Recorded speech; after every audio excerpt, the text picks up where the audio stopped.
আমাদের জীবন তিনটি জিনিসকে কেন্দ্র করে আবর্তিত: ভাষা, চিন্তন এবং জগৎ। মাতৃভাষায় আমরা চিন্তা করি, কল্পনা করি, স্বপ্ন দেখি, এবং ভাষার ছাড়া চিন্তন সম্ভব নয়। চিন্তনের আরেকটা জায়গা হচ্ছে ওয়ার্ল্ড বা বিশ্ব। আজকে সেই জায়গায় যদি আঘাত হানলে পরে ক্ষতবিক্ষত হয়ে যাবে।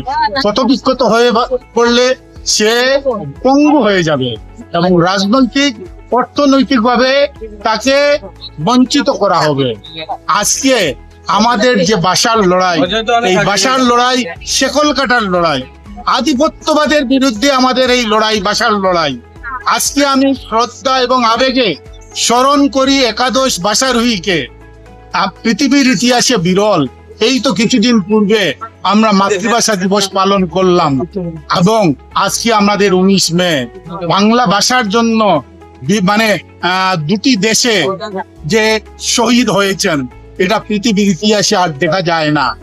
আজকে আমাদের জীবনে ভাষা আন্দোলন তো আমাদের একটা বহমান প্রক্রিয়া।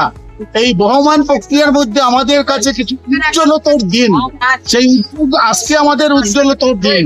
আজকে 19 মের চেতনায় উদ্বুদ্ধ হয়ে আমাদের যেটা আত্মপরিচয়, আমাদের যে স্বকীয়তা, সেই স্বকীয়তা আমরা জাতিসত্তা এবং ভাষা সত্তার ব্যাপারে কোনোদিন মাথা নোয়াবো না।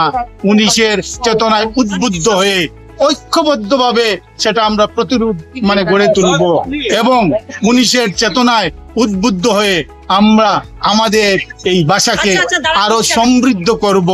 আজকের দিনে আসুন, এটাই হোক আমাদের শপথ। মুদের গৌরব, মুদের ভাষা, আমরি বাংলা ভাষা।